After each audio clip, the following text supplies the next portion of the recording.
إن الحمد لله نحمده ونستعينه ونستغفره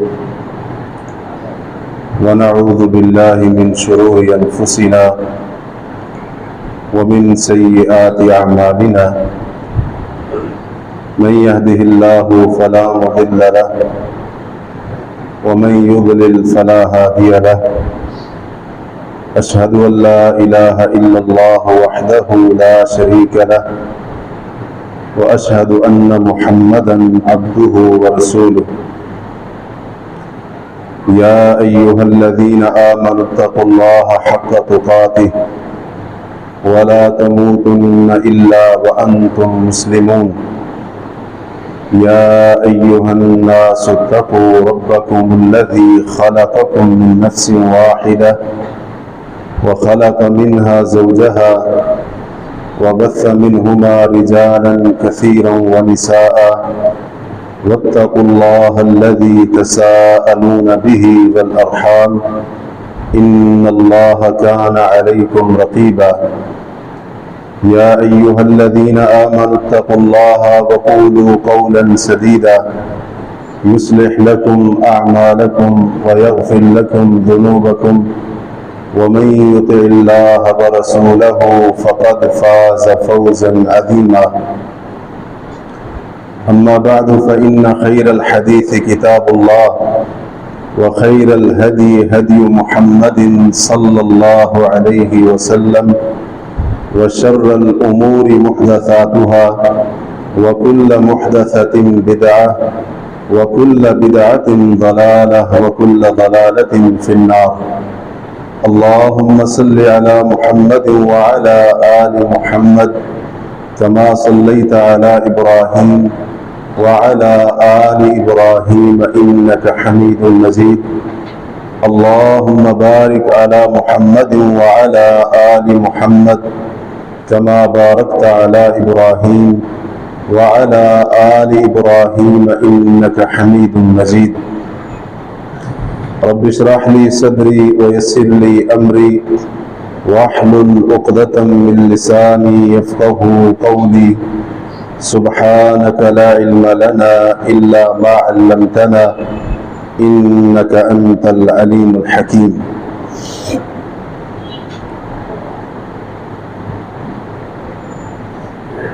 سورۃ نحل میں اللہ تعالیٰ کا فرمان ہے وضرب الله مثلا قرية كانت آمنة مطمئنة اللہ نے ایک بستی کی مثال بیان کی جو امن و اطمینان کی حالت میں تھی یأتیہا رزقہا رغدا من کل مکان اس بستی کے پاس اس کا رزق وافر مقدار میں ہر جگہ سے آتا تھا فکفرت بانعم اللہ اس بستی یعنی اس بستی کے رہنے والوں نے اللہ کی نعمتوں کی ناشکری اور ناقدری کی فأذاقها اللہ لباس الجوع والخوف اللہ نے انہیں بھوک اور خوف کا لباس پہنا دیا اس بستی والوں پر بھوک اور خوف کو مسلط کر دیا بما کانوا یصنعون ان کے اپنے اعمال کی وجہ سے ان کی اپنی ناشکری اور ناقدری کی وجہ سے اس آیت سے معلوم ہوا کہ کسی بھی ملک کے استحکام کے لیے دو چیزوں کا ہونا نہایت ہی ضروری ہے ایک ہے معاشی استحکام اور دوسرا یہ ہے کہ اس ملک کی امن و امان کی صورت بہتر ہو ان دو چیزوں کے بغیر کوئی بھی ملک استحکام کو نہیں پہنچ سکتا ہے کوئی بھی ملک کوئی بھی خطہ کوئی بستی کوئی علاقہ خوشحال نہیں ہو سکتا ہے اور ساتھ ہی اگر ہم غور کریں تو اللہ رب العالمین نے اسی آیت میں ملکی استحکام جس چیز کی وجہ سے ختم ہوتا ہے یا کمزور ہوتا ہے اس کا ذکر بھی اللہ تبارک و تعالی نے کر دیا ہے۔ موجودہ حالات میں وطن عزیز ملک پاکستان کو بہت سارے بیرونی اور اندرونی مسائل کا سامنا ہے۔ بیرونی مسائل، مشکلات، پریشانیاں، ان کی ایک طویل فہرست ہے۔ اسی طرح سے داخلی اور اندرونی مسائل، پریشانیاں، مشکلات، ان کا بھی ایک نہ ختم ہونے والا سلسلہ ہے۔ ہم دیکھ رہے ہیں کہ وطن عزیز کے اندر جہاں پر معاشی استحکام کے اندر کمزوری ہے، وہیں پر ہمارے ملک کے اندر ایک بہت بڑا مسئلہ امن و امان کا نہ ہونا ہے، بد امنی کا، فتنہ اور شر انگیزی کا عام ہونا ہے۔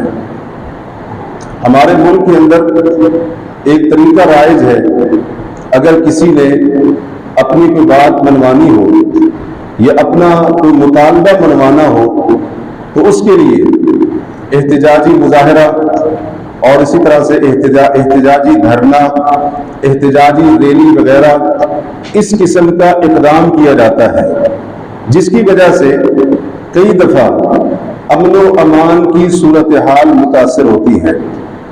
سب سے پہلی بات تو یہ ہے کہ اس قسم کے احتجاجی دھرنے یا اس قسم کے اقدام، ان کی شرعی حیثیت کیا ہے اور ہمارا دین اس سلسلے میں ہماری کیا رہنمائی کرتا ہے، آج کے حالات میں اس بات کو جاننا ہمارے لیے نہایت ہی ضروری ہے۔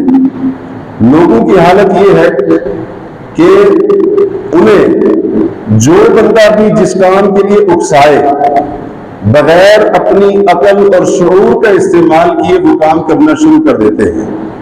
اس کے اندر اپنا ذاتی نفع نقصان بھی نہیں دیکھتے اور اس سے بڑھ کر اپنا دینی اور شرعی نفع نقصان، جواز، عدم جواز، ان چیزوں پر بھی غور نہیں کرتے ہیں۔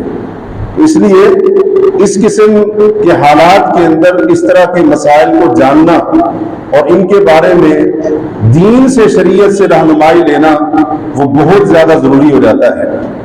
شرعی حکم کیا ہے اس کا، اس کے بارے میں عام طور پر اکثر لوگ افراط اور تفریط کا شکار ہیں۔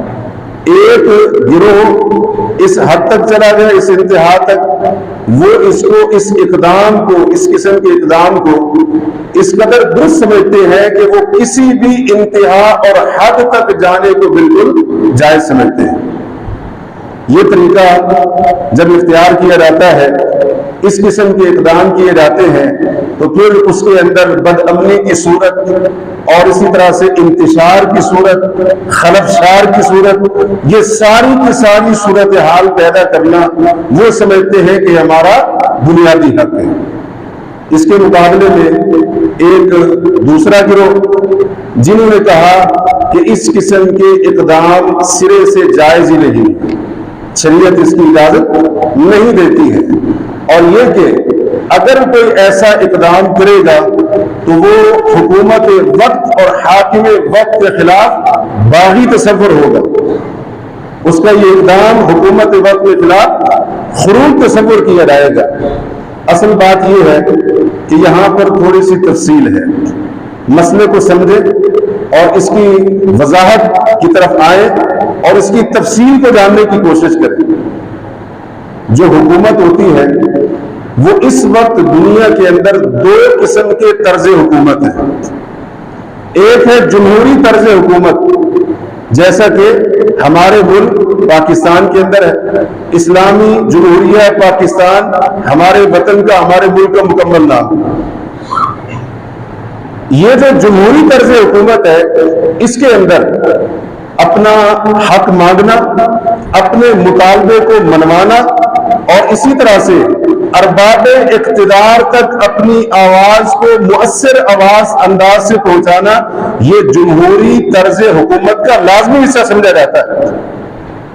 بڑا عجیب معاملہ ہے، ایک طرف فتنہ پھیلانے والے اور اسی طرح سے دین بیزار بے دین لوگ اس قسم کے اقدامات کر کے وہ اپنے مطالبات منوا لے، اور دوسری طرف ہم کہیں کہ کوئی دینی اور ملی معاملہ ہو اور واقعتاً حقیقی مسئلہ ہو، اس کے بارے میں ہم بالکل روک لگا دے، پابندی لگا دے، اور ہم کہیں کہ یہ حکومت کے خلاف بغاوت اور خروج تصور ہوگا، یہ بات سمجھ سے بالا تر ہے۔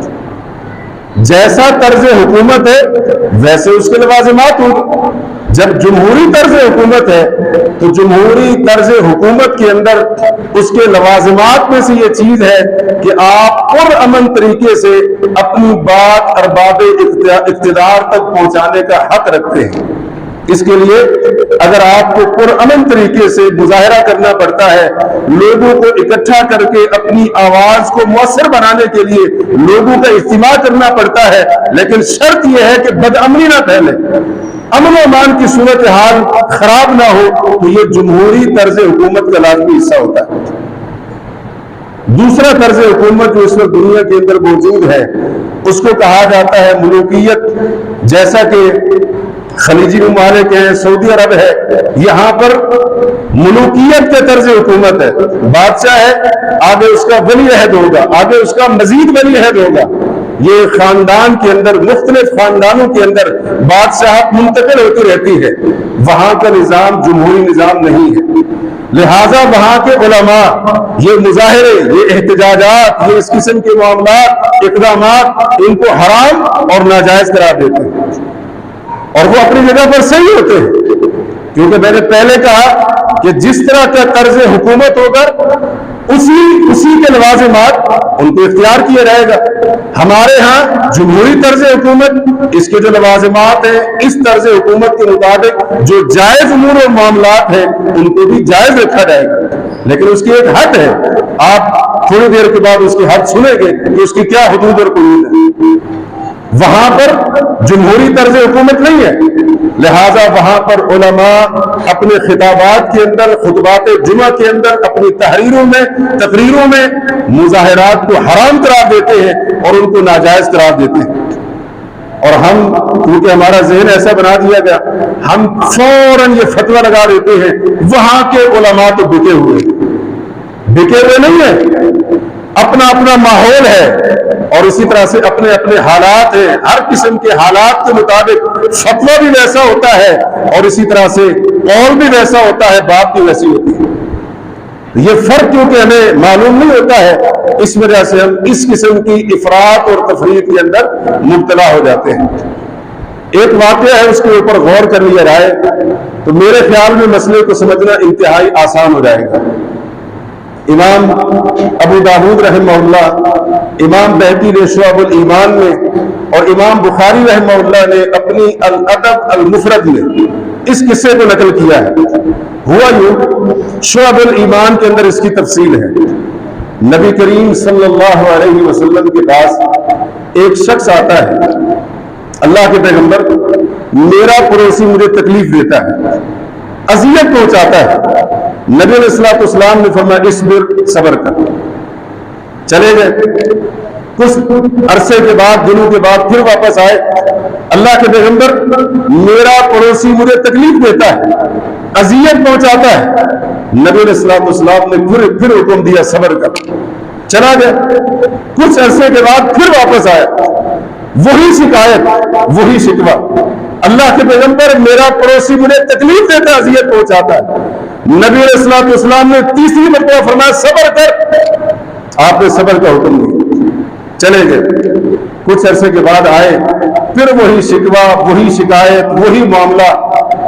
مطلب یہ تھا کہ رسول کریم صلی اللہ علیہ وسلم نے 3 مرتبہ اپنے اس صحابی کو پڑوسی کی تکلیف، اذیت کے اوپر صبر کرنے کا حکم دیا۔ جب مسئلہ حل نہیں ہوا، وہ صحابی چوتھی مرتبہ آئے، نبی علیہ السلام نے اس کو پھر ایک حل بتایا۔ حل کا بتایا، فرمایا پھر اس طرح سے کر، جا اپنے گھر کا سامان گھر سے باہر نکال اور یہ انداز اختیار کر۔ وہ صحابی گئے اور انہوں نے ایسے کیا جیسے اللہ کے پیغمبر نے فرمایا تھا، گھر کا سامان باہر نکالا، اب ہوا کیا، جو بھی راستے گلی سے گزرنے والا آنے جانے والا وہ پوچھتا ہے بھی خیریت کیا ماجرا ہے، آپ نے اپنے گھر کا سامان باہر گلی کے اندر نکال کر کیوں رکھا ہوا ہے؟ وہ بتاتا کہ اللہ کے پیغمبر نے حکم دیا ہے، اور نبی علیہ الصلوۃ والسلام نے فرمایا ہے کہ لوگوں کو بتاؤ کہ تمہارا پڑوسی تمہیں کس طرح سے ستاتا ہے، تکلیف دیتا ہے۔ اب ہونا کیا تھا، جو بھی آنے والا یہ ماجرا سنتا، بات سنتا، ملامت کرتا، تو کہتا فعل اللہ بہ کذا و کذا، اللہ اس کے ساتھ ایسا ایسا کرے، اللہ اس کو اپنی رحمت سے محروم کر دے، مطلب ملامت کرتا، اس کو لعن طعن کرتا، جو بات ہو سکتی تھی کرتا۔ نتیجہ کیا نکلا، وہ پڑوسی جو تکلیف پہنچانے والا تھا وہ اس صحابی کے پاس آتا ہے، کہتا ہے پہلے جو میں نے کیا تھا اس کے اوپر معذرت، اللہ کی قسم آئندہ میں آپ کو کوئی اذیت اور تکلیف دے دوں۔ اس سے پتہ چلا کہ شریعت کے اندر بعض اوقات ایسے اقدامات انتہائی ناگزیر حالات کے اندر، انتہائی مجبوری کی حالات کے اندر کرنے پڑ جاتے ہیں۔ نبی علیہ الصلوۃ والسلام نے جب 3 مرتبہ دیکھا کہ اس کے صبر کرنے کے باوجود وہ سمجھ نہیں رہا، نصیحت نہیں پکڑ رہا ہے اور اپنے ظلم اور تکلیف سے باز نہیں آ رہا، رسول کریم علیہ الصلوۃ والسلام نے اس کا آخری حل پھر یہ بتایا۔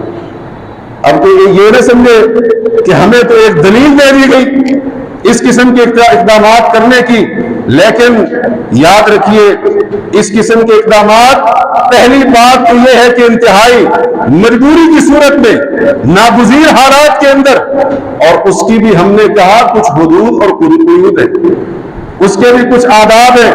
یہ نہ ہو کہ ایک مجبوری کی صورت میں جو چیز جو کام بندے کے لیے جائز قرار دیا جائے وہ دین کی دھجیاں اڑا دے، اللہ کی حدود کو پامال کر دے اور کسی چیز کا پاس اور خیال نہ رکھے، اللہ کے احکامات کو پسے پش ڈال دے، جیسا کہ افسوس کے ساتھ ہمارا رویہ اور ہمارا معاملہ ہوتا ہے۔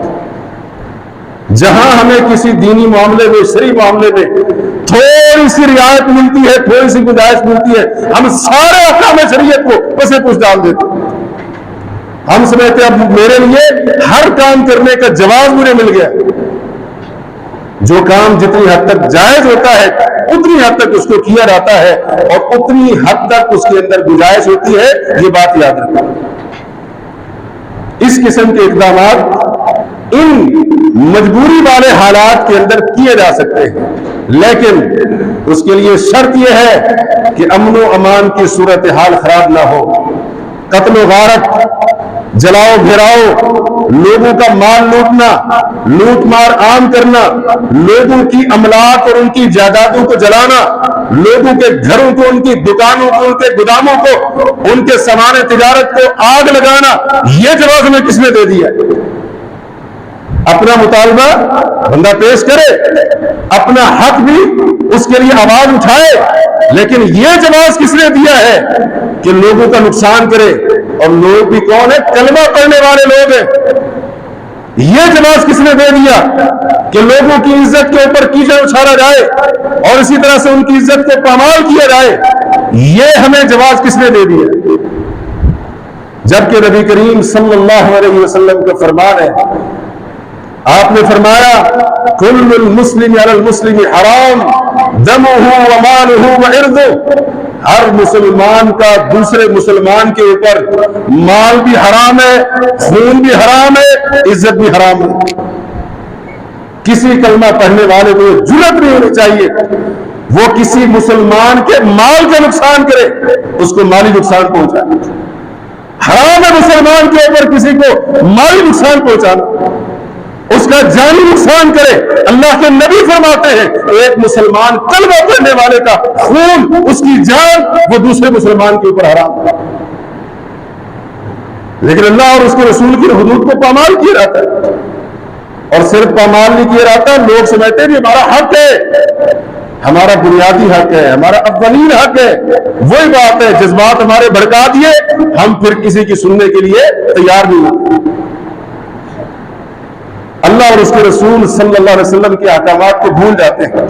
پھر ہم یہ بھول جاتے ہیں کہ ہم مسلمان بھی ہیں، ہم کلمہ پڑھنے والے بھی ہیں، اور سامنے والا جس کو ہم جانی یا مالی نقصان پہنچا رہے وہ بھی ہمارا کلمہ پڑھنے والا بھائی۔ اور کئی دفعہ تو ایسے ہوتا ہے ہمارا رشتہ دار بھی ہوتا ہے، لیکن وہی بات ہے جنونی کسی کیفیت اور اسی طرح سے اس طرح کی حالت جب انسان کے اوپر طاری ہو تو پھر کوئی چیز نظر نہیں آتی۔ وَعِرْضُهُ فرمایا دوسرے کی عزت وہ بھی ایک مسلمان کلمہ پڑھنے والے کے اوپر حرام ہے۔ کسی مسلمان کے لیے جائز نہیں کہ گالی گلوچ کے ذریعے، بہتان کے ذریعے، غیبت کے ذریعے، چغلی کے ذریعے، الزام تراشی کے ذریعے، کردار کشی کے ذریعے، پگڑیاں اچھالنے کے ذریعے ایک کلمہ پڑھنے والا اپنے کلمہ پڑھنے والے مسلمان بھائی کی عزت کو اچھالے۔ رسول اللہ فرماتے ہیں ایک کلمہ پڑھنے والے کے لیے دوسرے مسلمان کی عزت حرام ہے اس کو۔ لیکن کیا اس چیز کا پاس اور خیال رکھا جاتا ہے اس قسم کے حالات کے اندر؟ نہیں رکھا جاتا ہے۔ ہم کہاں ان چیزوں کا خیال رکھتے ہیں؟ تو ان چیزوں کو بھی سامنے رکھیں، یہ حدود اور قیود ہے۔ نبی علیہ الصلوۃ والسلام سے جو بات میں نے آپ کو بتائی، یہ قصہ بتایا، نبی صلی اللہ علیہ وسلم نے اس صحابی کو یہ تو ضرور فرمایا کہ اپنا سامان گھر سے باہر نکالو تاکہ ہر آنے جانے والے کو پتہ چلے اس کا پڑوسی کس طرح سے تکلیف دیتا ہے۔ کیا اس صحابی نے راستہ بند کر دیا، دوسروں کو تکلیف پہنچائی کہ میرا پڑوسی کیونکہ مجھے ستاتا ہے، میرے حق کو پامال کر رہا ہے، لہٰذا میں بھی دوسروں کا جینا حرام کر دوں گا؟ ہرگز نہیں۔ اس نے کسی اور کی عزت پر کیچڑ اچھالا، کسی کی عزت کو پامال کیا، اللہ کی قسم ہرگز نہیں۔ ہمارا دین کتنا وسیع دین ہے، کوئی بھی مسئلہ ہو، کسی بھی خطے کے لوگوں کا مسئلہ ہو، کسی قسم کے حالات سے اس مسئلے کا تعلق ہو، اللہ کا شکر ادا کرے ہمارے دین کے اندر اس مسئلے کے بارے میں رہنمائی موجود ہے، حل موجود ہے، اگر ہم رہنمائی لینا چاہتے ہیں۔ اور پھر یہ جب اس طرح کے معاملات ہوتے ہیں، جذبات میں آ گئے، احتجاج ہو رہا ہے، مظاہرے ہو رہے ہیں، احتجاجی دھرنے ہو رہے ہیں، یہ ہو رہا ہے، ہم اپنا ایمانی اسلامی تشخص پہچان اس کو بھی بھول جاتے ہیں۔ مسلم احمد کی روایت میں نبی علیہ السلام نے کیا فرمایا؟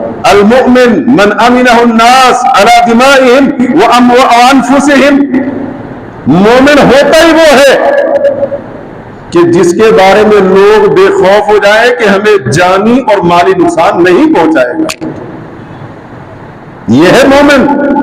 کیا ہم مومن ہیں؟ ہمارے اندر ایمان ہے؟ اپنے گریبان کے اندر جھانکیں، کہیں آج میری حالت تو یہ نہیں ہے مجھے دیکھتے ہی بندہ پہچان جاتا ہے یا تو اس سے کوئی جانی نقصان اٹھانا پڑے گا یا کم از کم مالی نقصان تو ضرور میرا کر کے جائے۔ اگر میری اور آپ کی یہ حالت ہے تو پھر سن لیجئے ہم وہ مومن نہیں ہیں جس مومن کا تعارف رسول اللہ نے اس حدیث کے اندر کروایا صلی اللہ علیہ وسلم۔ ہمیں تو دیکھ کر ہمارے مسلمان بھائی کو اطمینان ہو جانا چاہیے تھا، بے خوف ہو جانا چاہیے تھا، میری ملاقات میرے کلمہ پڑھنے والے بھائی سے ہو رہی ہے، اب میری جان بھی محفوظ ہے، میرا مال بھی محفوظ ہے، کیونکہ یہ میرا بھائی ہے، اس کے ساتھ میرا ایمانی تعلق کا رشتہ ہے، دینی رشتہ ہے اس کے ساتھ، یہ مجھے مالی نقصان بھی نہیں دے گا، جانی نقصان بھی نہیں پہنچائے گا۔ اور آپ صلی اللہ علیہ وسلم نے کیا فرمایا؟ والمسلم من سلم المسلمون من لسانه ويده، مسلمان ہوتا ہی وہی ہے جس کی زبان ہاتھ سے دوسرے مسلمان محفوظ رہے۔ کیا ہم اس طرح کے مسلمان ہیں؟ ہمارے اندر بڑی کوتاہی ہے، زبان سے کسی کو تکلیف دینا کوئی مسئلہ ہی نہیں ہے، ہاتھ سے تکلیف دینا، کسی پر ہاتھ اٹھانا، یہ بھی ہمارے لیے کوئی مسئلہ نہیں ہے۔ تو ان چیزوں کو بھی سامنے رکھیں، کیا شریعت کی ان تعلیمات اور ان دینی حدود کا پاس اور خیال اس قسم کے اقدامات جب کیے جاتے ہیں ان کے اندر رکھا جاتا ہے؟ نہیں رکھا جاتا، نہیں رکھا جاتا۔ ان چیزوں کو بھی سامنے رکھیں۔ ایک اور بڑی خرابی کیا ہوتی ہے؟ بہت بڑی خرابی اس قسم کے معاملات کے اندر یہ ہوتی ہے کہ جو قصوروار نہیں ہے اس کو بھی رگڑا جاتا ہے۔ نبی کریم علیہ الصلوۃ والسلام کی حدیث ہے، الا لا یجنی جان الا علی نفسی، خبردار سنو جو قصوروار ہے وہ اپنے قصور کا خود ذمہ دار ہے۔ جو جرم کرنے والا ہے وہ اپنے جرم کا خود ذمہ دار ہے۔ لا یجنی والد علی ولدی، والد اپنی اولاد کے جرم کا ذمہ دار نہیں ہے۔ اگر والد اولاد کے ساتھ جرم کرنے میں شریک نہیں ہے تو رسول اللہ فرما رہے ہیں صلی اللہ علیہ وسلم کہ والد اپنی اولاد کے جرم قصور گناہ کا ذمہ دار نہیں۔ اسی طرح سے فرمایا ولا مولود علی والدی، جرم والد نے کیا، اولاد کا کوئی ہاتھ نہیں ہے والد کے جرم میں، اولاد کا کوئی تعاون نہیں ہے باپ کے قصور کے اندر۔ رسول اللہ صلی اللہ علیہ وسلم فرما رہے ہیں اولاد اپنے والد کے جرم کی قصوروار نہیں ٹھہرائے گا۔ دور جاہلیت کے اندر ہوتا تھا اگر کسی نے کسی کو تکلیف پہنچائی، جانی یا مالی نقصان پہنچایا، تو وہ بندہ جب ہاتھ نہیں آتا تھا اس کا رشتہ دار، بیٹا، بھائی، قریبی، عزیز، حتیٰ کہ اس سے متعلقہ، حتیٰ کہ اس کے ساتھ جس کا معاہدہ ہوتا تھا، حتیٰ کہ اس کا دوست، جو بھی حد پہ چل جاتا اس کو نقصان پہنچایا جاتا۔ یہ جاہلیت کے طریقے ہیں جو آج ہمارے معاشرے کے اندر افسوس کے ساتھ رائے۔ یہ جاہلیت ہی ہے نا، ہمارے ساتھ زیادتی کسی اور نے کی اور اس کے گھر کے پورے گھر کے افراد کی ناک میں ہم دم کر کے رکھ دیں، حالانکہ ان کا اس زیادتی کرنے والے کے ساتھ کوئی تعاون نہیں۔ یہ جاہلیت ہے، اور یہ جہالت، یہ جاہلیت آج افسوس کے ساتھ ہمارے اندر پتہ نہیں کہاں سے آ گئی۔ ایک بندے نے، گھر کے ایک فرد نے ہمارے ساتھ زیادتی کر دی، پورے جو گھر کے افراد ہیں ان کو جانی، مالی وغیرہ نقصان پہنچانا، ہم سمجھتے ہیں مجھے اب حق حاصل ہوگا۔ نبی علیہ الصلوۃ والسلام فرماتے ہیں الا لا یجنی جان الا علی نفسی، سنو جو جرم کرنے والا ہے وہ اپنے جرم کا خود ذمہ دار ہے۔ سرکاری املاک کو جلانا، ملک کے اثاثے تباہ کرنا، سرکاری گاڑیوں کو جلانا، لوگوں کی املاک کو تباہ کرنا، یہ کیا ہے؟ ان کا کیا قصور ہے؟ یہ صرف جنونی سی کیفیت ہے، اور وہی بات ہے جب یہ طاری ہوتی ہے تو پھر ہمیں کسی چیز کا ہوش ہی رہتا ہے۔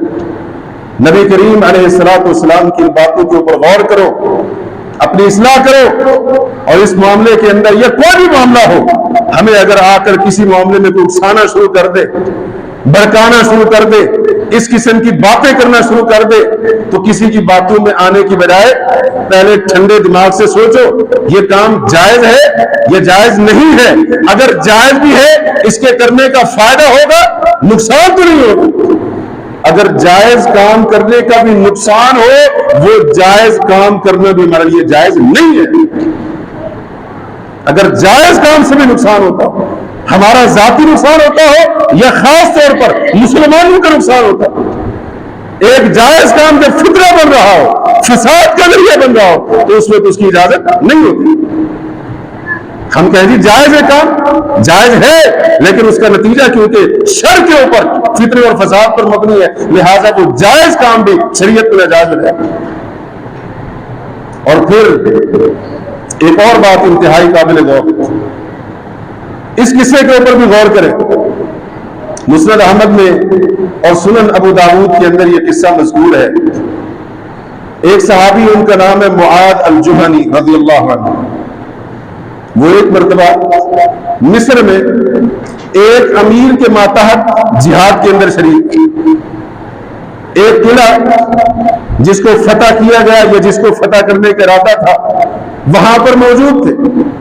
اس صحابی نے ایک عجیب منظر دیکھا۔ قافلہ کس کا ہے؟ مجاہدین کا ہے۔ اور جہاد کیا ہے؟ جو اعلاء کلمت اللہ کے لیے پاکیزہ مقصد ہے، اور پاکیزہ لوگ، مقصد بھی بہت بلند ہے اور لوگ بھی بڑے جو ہے نا پاکیزہ مقصد والے لوگ ہیں۔ اللہ کے راستے میں جہاد کرنے والے، جہاد جیسے عمل کے لیے نکلے ہوئے صحابی نے منظر دیکھا کہ اس جہادی قافلے کے لوگوں نے، ان مجاہدین نے جس جگہ کے اوپر قافلے کو روکا، جس جگہ کے اوپر پڑاؤ ڈالا، وہ جگہ لوگوں کی گزرگاہ تھی، لوگوں کی آمد و رفت کا راستہ تھا۔ جگہ تنگ ہو گئی، راستہ تنگ ہو گیا، راستہ بند کر دیا گیا۔ اس صحابی نے پھر حدیث سنا اس موقع کو، کہا ہم رسول کریم صلی اللہ علیہ وسلم کے ساتھ فلاں غزوے کے اندر موجود تھے. کس کے ساتھ؟ اللہ کے رسول صلی اللہ علیہ وسلم کے ساتھ. اور کیا مبارک لوگ تھے جن کو رسول اللہ کی معیت میں، آپ کی صحبت کے اندر اللہ کے دین کی سربلندی کے لیے اور اللہ کے دین کی خدمت کے لیے اپنے مال اور اپنی جان کے نذرانے پیش کرنے کے موقع ملتے تھے. جہاد ویسے بھی عظیم ہمارے اسلام کے اندر، اسلام کی چوتھی حدیث کے مطابق بڑے فضائل قرآن و حدیث کے اندر مجاہدین کا بڑا مقام، اور مجاہدین بھی وہ جو رسول اللہ کی تربیت یافتہ، اور مجاہدین بھی کوئی عام لوگ نہیں، روئے زمین کے اوپر سب سے بہتر مجاہدین، کیونکہ یہ عام مجاہدین نہیں تھے، یہ مجاہدین کے ساتھ رسول اللہ کے صحابہ بھی تھے. اب غور کرتے جائیں، کیا ہمارے پاس اس سے بڑا کچھ راز ہوگا؟ غور کریں اس بات کے اوپر. حضرت معاذ الجہنی کہتے ہیں ایک جنگ کے اندر اللہ کے رسول کے ساتھ ہم موجود تھے. فضیق الناس المنازل، لوگوں نے راستہ تنگ کر دیا. وقطع الطریق، راستہ بند کر دیا. نبی کریم علیہ السلام نے یہ منظر دیکھا یا آپ کو بتایا گیا. فنادى مناد منادی فی الناس، آپ نے ایک منادی بھیجا، اعلان کرنے والا، آواز میں دینے والا، لوگوں کے اندر وہ جاتا ہے اور وہ رسول اللہ کا پیغام پہنچاتا ہے. الا من ضيق منزلا او قطع طريقا فلا جهاد له. سنو، نبی علیہ الصلوۃ والسلام فرما رہے ہیں جس نے لوگوں کا راستہ تنگ کیا، یہ راستے کو بند کیا، فلا جہاد له، اس کا کوئی جہاد نہیں، اس کے جہاد کا کوئی اجر نہیں ہے، کوئی اجر نہیں ہے اس کے جہاد کا. تو یہ جواز کس نے دے دیے کہ اگر ہم نے اپنا حق پیش کرنا ہے، اپنے حق کا مطالبہ کرنا ہے اور اس کے لیے ہم نے یہ طریقے اختیار کرنا ہے، یہ جواز ہمیں کس نے دے دیا کہ ہم لوگوں کے راستے بند کر کے اور لوگوں کے راستوں کے اندر رکاوٹیں کھڑے کر کے ان کو اذیت دیں، ان کو تکلیف پہنچائیں. اور یہ بات نہ کسی کے حق میں ہے نہ کسی کے خلاف. میں نے پچھلی بار بھی آپ کے سامنے یہ بات رکھی تھی، یہ منبر امانت ہے، یہاں پر جو بات ہوتی ہے یہ اس چیز سے بالا تر ہو کر ہوتی ہے، فلاں کے حق میں ہو رہی تھی، فلاں کے خلاف ہو رہی تھی. مسئلہ شریعت کا ہے، کوئی بھی کرے کسی بھی مقصد کے تحت، حتیٰ کہ اگر اس کا مقصد کوئی دینی کیوں نہ ہو، جائز اس کا مقصد کیوں نہ ہو، رسول اللہ کا بھائی جہاد سے باقی مقصد کیا ہو سکتا ہے؟ کیا صحابہ کرام رضی اللہ عنہ نے جواز پیش کیا؟ اللہ کے نبی ہم جہاد کے لیے جا رہے ہیں، جہاد سے واپس آ رہے ہیں، ہمارا مقصد بہت اعلیٰ ہے. اللہ کے رسول نے ان کو جواز دیا اور آ کر بتانے والے کو سمجھایا ہو یہ مجاہدین ہیں، راستہ بند اور تنگ بھی کرتے، کوئی مسئلہ نہیں، ان کے لیے جائز ہے. آپ نے ایسی کوئی بات نہیں. اپنا حق اس کا مطالبہ کرنا جائز ہے، بالکل بندے کا حق ہے، لیکن اپنا حق طلب کرتے کرتے اللہ کے بندوں کو اذیت اور تکلیف کے اندر ڈالنا یہ جائز نہیں، اس کی گنجائش نہیں. میں یہ سمجھوں کیونکہ مجھے حق حاصل ہے، میں اپنا حق مانگ سکتا ہوں، مطالبہ کر سکتا ہوں، لہٰذا میں اس کے لیے کسی انتہا تک چلا جاؤں، یہ میرے لیے جائز ہے، تو میری یہ غلط فہمی ہوگی. اور اللہ کے بندوں اپنی ایک اور مسئلے میں بھی اصلاح کرو. عام طور پر یہ گلیوں کے اندر، چوکوں چوراہوں کے اندر ہم راستوں کو تنگ کر بیٹھتے ہیں. کئی دفعہ شادی ہوئے گلی بند کر دو، راستہ بند کر دو. یہ کیا ہے؟ یہ کیا ہے؟ اور اس سے لوگوں کو ہمارے سامنے تکلیف ہو رہی ہے. اور خاص طور پر جب کوئی متبادل راستہ نہیں، ٹینٹ لگا دیے، کناتے لگا دی، راستہ بند کر دیا. اللہ نہ کرے کسی کے گھر کے اندر کوئی اس طرح کا معاملہ پیش آ گیا تو بندہ فوت ہو جاتا ہے، دنیا سے چلا جاتا ہے. کئی دفعہ ہم دیکھتے ہیں لوگ راستہ بند کر دیا، گلی بند کر دو، راستہ بند کر. اللہ کے بندوں کو تکلیف ہو رہی ہے، اذیت ہو رہی ہے. ٹھیک ہے، آپ کے گھر کے اندر خوشی یا غم کی کیفیت ہے، وہ مسئلہ اپنی جگہ پر صحیح ہے، لیکن کیا آپ کو یہ جواز حاصل ہو گیا، یہ حق حاصل ہو گیا کہ آپ لوگوں کا راستہ بند کر دیں؟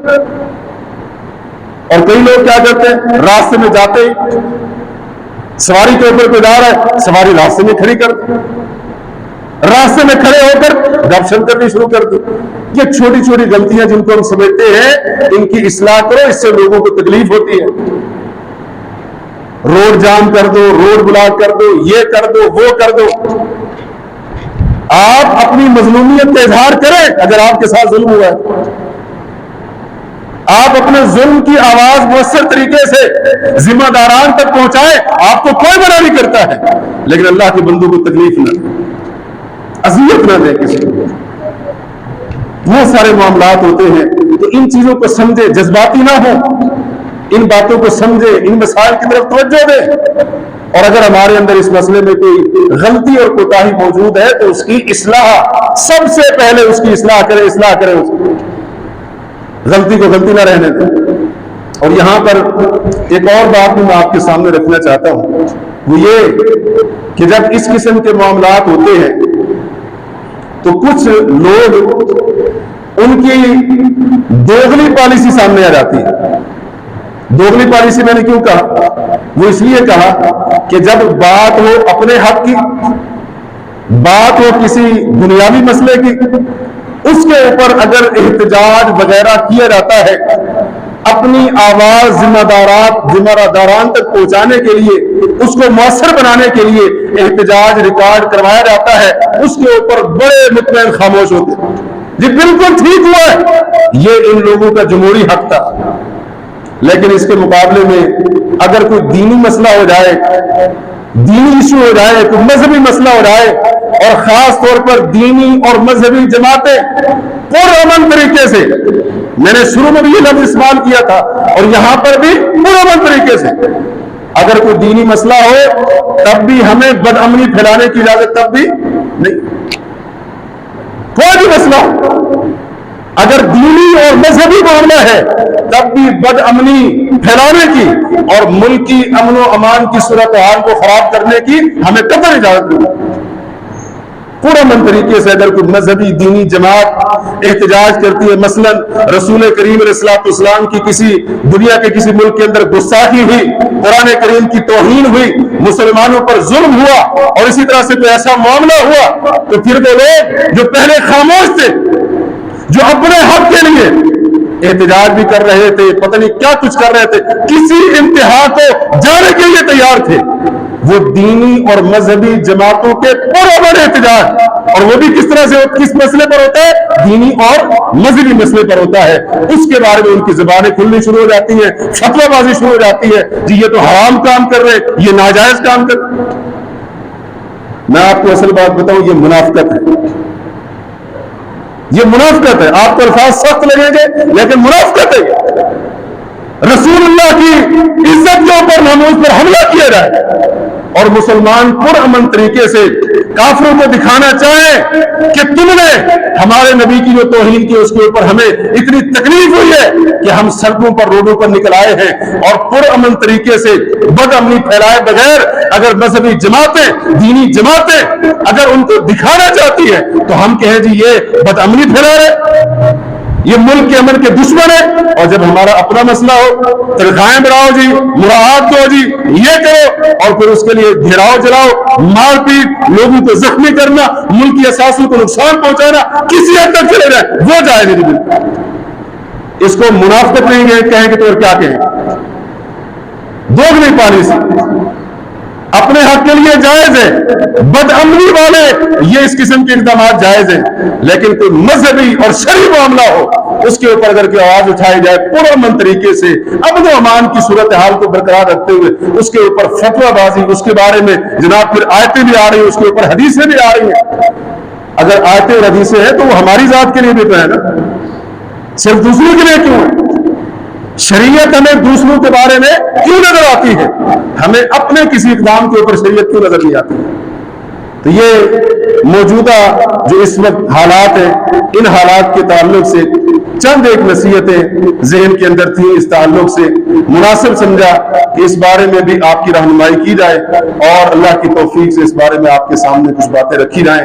اللہ تعالیٰ سے دعا کریں اللہ رب العالمین ہمیں ان نصیحتوں پر عمل کرنے کی توفیق عطا فرمائے، اللہ تبارک و تعالیٰ ان باتوں کو سمجھنے کی توفیق عطا فرمائے، اور اس سلسلے کے اندر ہمارے اندر صحیح بات ہے بہت ساری کوتاہی ہے، بہت زیادہ کمی موجود ہے، تو اس کمی کی طرف، کوتاہی کی طرف توجہ دیں، اپنی اصلاح کریں، غلطیوں کو درست کریں۔ اللہ رب العالمین ہمیں معاف بھی فرمائے اور اللہ تعالی ہمیں اپنی اصلاح کرنے کی توفیق عطا فرمائے۔ اقول قولی ھذا واستغفر اللہ لی ولکم۔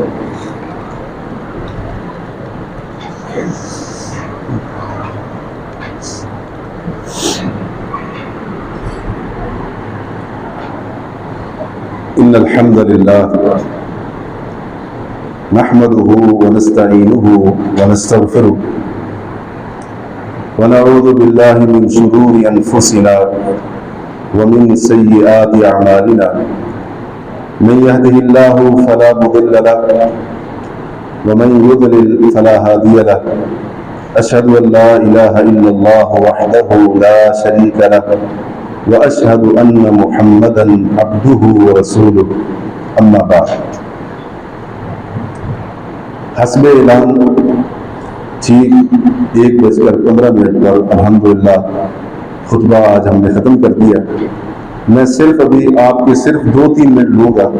ایک اہم بات جو آپ سب سے کرنی تھی وہ یہ کہ اس وقت ہمارے معاشرے کے اندر ایک سیاسی تناؤ کی جو عجیب اور گمبھیر سی صورتحال بنی ہوئی ہے، اس کے بارے میں بھی آپ کو 1-2 باتیں بتانا انتہائی ضروری تھا۔ یاد رکھیں، سیاسی اگر آپ کا کسی کے ساتھ سیاسی تعلق ہے، کسی سیاسی جماعت کے ساتھ آپ کی دلی ہمدردیاں اس کے ساتھ ہیں، آپ اپنے جذبات اس کے ساتھ جڑے ہوئے ہیں، آپ اس کی طرف مائل ہیں، ٹھیک ہے، آپ کا اپنا معاملہ ہے، لیکن یہ جو سیاسی تعلقات ہیں، میرا تعلق فلاں سیاسی جماعت سے، فلاں کا تعلق فلاں سیاسی جماعت سے، اللہ کے لیے اس کو کفر اسلام کا مسئلہ نہ بنائیں، اس کو اس طرح کا مسئلہ نہ بنائیں کہ ہم جناب ہماری جو سیاسی جماعت ہے جو اس سے تعلق رکھے گا وہ ہمارا بھائی بھی ہے اور اسی طرح سے ہمارا رشتہ دار بھی ہے، جو دوسری پارٹی سے تعلق رکھے گا نہ ہمارا بھائی ہے نہ ہمارا رشتہ دار ہے، صلہ رحمی، قطع رحمی، دوستی، دشمنی ایسا بنا لیا گویا کہ کفر اسلام کو مسئلہ بنا لیا۔ اتنی شدت نہ لے آئے اپنے اندر، سارے کے سارے کلمہ پڑھنے والے ہیں، اگر آپ کو ایک جماعت کے ساتھ وابستگی اچھی لگتی ہے، آپ اس کو مناسب سمجھتے ہیں، تو آپ کے بھائی کو، دوسرے مسلمان بھائی کو دوسری سیاسی جماعت کے اندر کچھ خوبیاں ہوں گی اس کی نظر میں، اس سے اپنی وابستگی رکھنا چاہتا ہے۔ یہ کیا بات ہوئی؟ اس کے اوپر فتویٰ بازی، اور وہی بات ہے گالم گلوچ، اسی طرح سے عزت کو پامال کرنا، پتہ نہیں کیا کچھ کرنا۔ معاملہ یہ بنا ہوا ہے، گھر کے افراد تقسیم ہوئے پڑے، بھائی بھائی کے ساتھ لڑ رہا ہے، دوستیاں ختم ہو گئی، تعلقات ختم ہو گئے، کیا ہے جی میرا تعلق فلاں سیاسی جماعت سے، اس کا جو ہے نا ہماری مخالف سیاسی جماعت کے ساتھ، اور ہم کس کے ساتھ لڑ رہے ہیں؟ کس کی وجہ سے لڑ رہے ہیں؟ دوسروں کے مفاد کے لیے۔ یہ قطع تعلقی کرنا، یہ دوسروں کے اوپر گالی گلوچ، بہتان تراشی کی بوچھاڑ کرنا، یہ اپنے دین کا نقصان کرنا، کس کی وجہ سے؟ دوسرے کے مفاد کی۔ اب پتہ نہیں مفاد اس کو وہ حاصل ہوگا بھی یا نہیں ہوگا، تو اس معاملے کی طرف بھی توجہ دیں، اس معاملے کی طرف بھی توجہ دیں۔ نبی علیہ الصلوۃ والسلام نے فرمایا من احب للہ وابغض للہ، جس نے اللہ کے لیے محبت کی، اللہ کے لیے دوستی لگائی، وابغض للہ، کسی کے ساتھ دشمنی ہے تو وہ بھی اللہ کے لیے، وَأَعْطَى لِلَّهِ، کسی کو دیا تو صرف اللہ کے لیے، وَمَنَعَ لِلَّهِ، کسی کو نہیں دیا صرف اللہ کی رضا مقصود تھی، فرمایا فَقَدْ اسْتَكْمَلَ الْإِيمَانَ، اس نے ایمان کو مکمل کیا۔ تو ہمارے تعلقات ہونے یا نہ ہونے کی بنیاد، دوستی دشمنی کا معیار یہ دین ہونا چاہیے، ایمان ہونا چاہیے، اللہ کی محبت ہونی چاہیے، نہ کہ اس طرح کی سیاسی وابستگیاں اور اس طرح کے سیاسی تعلقات۔ اللہ تعالیٰ نے سمجھنے کی توفیق عطا فرمائے۔ اللہ رب العالمین سے دعا کریں کہ اللہ تعالیٰ ہمارے ملک سے بھوک اور افلاس کا بھی خاتمہ کر دے، اور اللہ تعالیٰ ہمارے ملک کو بدامنی سے بھی محفوظ رکھے۔ اللہ تعالیٰ ہمارے ملک سمیت تمام اسلامی ممالک کو انتشار، فتنہ، فساد، ہر قسم کی شر انگیزی سے محفوظ رکھے۔ اللہ تعالیٰ سے دعا کریں اللہ تعالیٰ وطن عزیز کو تمام قسم کے داخلی اور بیرونی مسائل سے اللہ تعالیٰ نجات دے دے۔ اللہ رب العالمین ہمیں امن و امان کی نعمت سے مالا مال فرما دے۔ اللہ رب العالمین ہمارے مسائل کو حل فرما دے۔ بیماروں کی شفا یابی کے لیے خصوصی طور پر دعا کی گئی۔ ایک بھائی کی والدہ بیمار ہے، دعا کریں اللہ تعالیٰ ہماری اس والدہ کو شفا عطا فرمائے۔ اللہم اشفیہا شفاء لا یغادر سقما، اللہم اشفیہا شفاء لا یغادر سقما، اللہم اذہب الباس رب الناس، اشفی انت الشافی، اشفی انت الشافی، انہ لا شفاء الا شفاؤک، لا شفاء الا شفاؤک، اشفیہا شفاء لا یغادر سقما، اللہم اشفیہا بشفائک وداویہا بدوائک، اللہم لا تدع لنا ذنبا الا غفرته ولا ہما الا فرجته ولا مبتلا الا عافيته ولا مديونا الا قضيت عنه ولا مريضا الا شفيته وعافيته ولا مريضا الا شفيته وعافيته ولا مريضا الا شفيته وعافيته، اللهم من احييته منا فاحيه على الاسلام ومن توفيته منا فتوفه على الايمان، واخر دعوانا ان الحمد لله رب العالمين۔